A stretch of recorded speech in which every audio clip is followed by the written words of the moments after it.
It's December 31st, 2011, and I'm going to share some thoughts on world scenarios in the year 2012.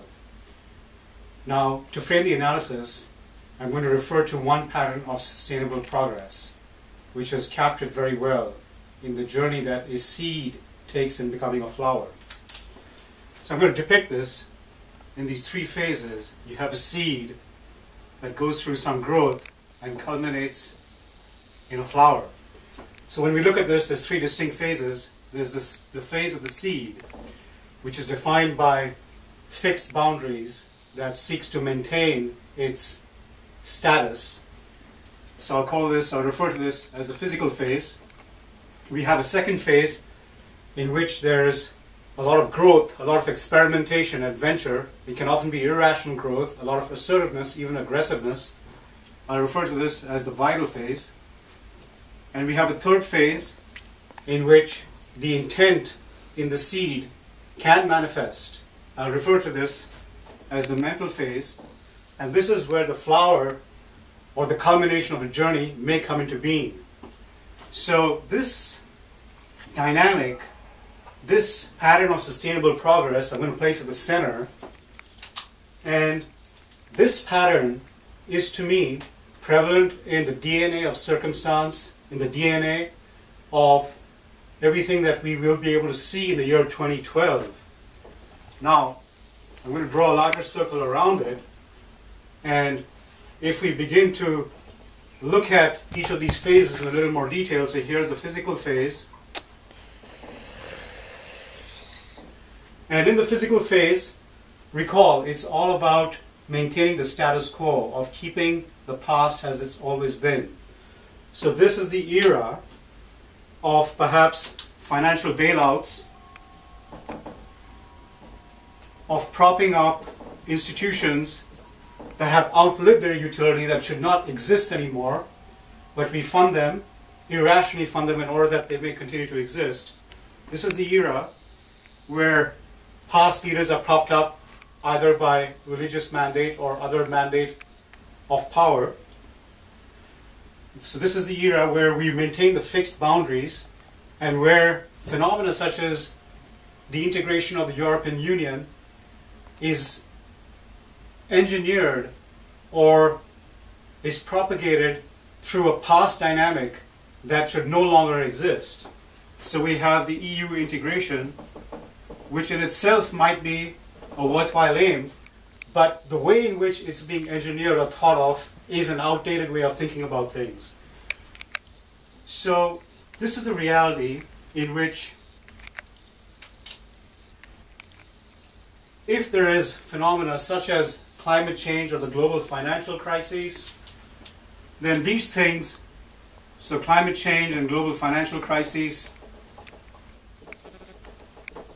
they are thought of as being parts of a cyclical phenomenon that really have no impact on the long-term outlook of things, because everything is going to be the same no matter what, and they don't really represent a threat to our existing way of being. So if you were to summarize this scenario, it really is like a boiling frog scenario, and it's about, and the boiling frog scenario, for those of you who don't know about that, it's where a frog is placed in warm water, and the temperature of the water is raised. And all the time, instead of jumping out, the frog just gets more and more comfortable in the boiling water until it's too late and the frog boils along with the water. And that's the scenario that we're in right now. So it's a scenario of stark denial, it's the scenario of maintaining facades, it's the scenario of keeping things as they are and believing that everything's going to be fine if we just stay where we are. So that's the physical scenario. Now let's think about the next scenario, which is the vital scenario. And I'm going to depict that by this. So we have the vital. And the vital scenario is one in which there is a lot of assertiveness, a lot of aggressiveness, and any kind of systemic debilitation that we had seen that might happen here suddenly, because in the physical scenario, what we're really seeing is that crises can crop up really suddenly because it's all denied. Everything is denied, and then crisis just occurs all of a sudden, and it's too late to do anything. You're a frog, you're in there, and then you boil with the water. That's what happens in the physical scenario. Well, in the vital scenario, what's going to happen is that the pace of systemic debilitation is going to accelerate. So we're going to hit up against our boundaries much more quickly. And what's this going to look like? So there's going to be phenomena such as resource depletion. There's going to be widespread toxicity. There's going to be severe ecosystem destruction. Of course, we'll have severe climate change, which will accelerate. And this in itself becomes a destructive circle. But if you think about why this is happening because there's consumer need or consumer desires. So in this era where we have this urge to just fulfill ourselves regardless of the larger impact of things, this consumer desire and conspicuous consumerism that's created because of that, that fuels the engine of the global business machinery. And this in itself becomes a cycle. So one can argue that it's a global business machinery that's created the desire, or the desire that's created the global business machinery. But the point is that you now have these kind of parallel storm systems in place.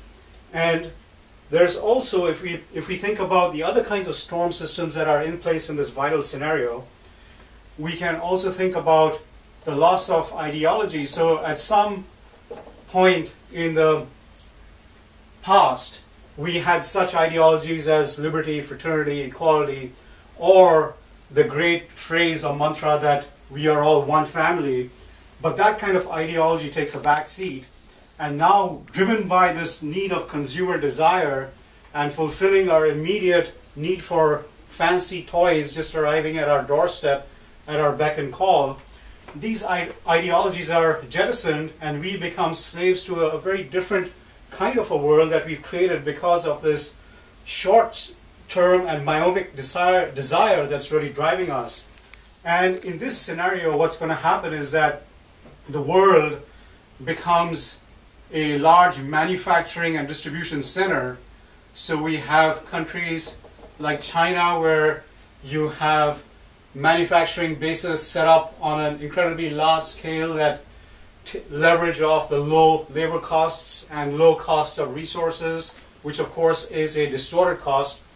And then you have large distribution chains that are led by corporations, global corporations with huge supply chains such as Walmart. And this in itself becomes a circle, a destructive circle, in which any kind of past ideology is just completely sunk. So we have this kind of destructive storm also put in place. And there's one more kind of destructive storm that is very existent in this, and that's the global financial crisis.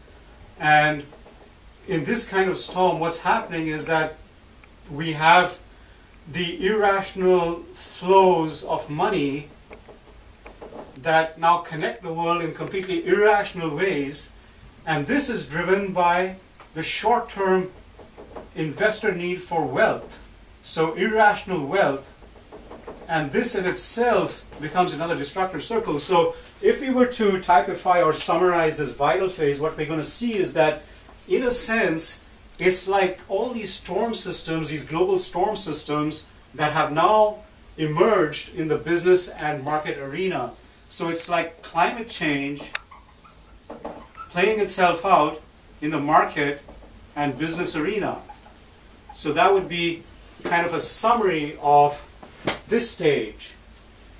Now, let's think about some of the other dynamics that exist when we think about this pattern of sustainable progress. So I'm going to look at the next set of dynamics and split them into three, and I'll call this the lower mental,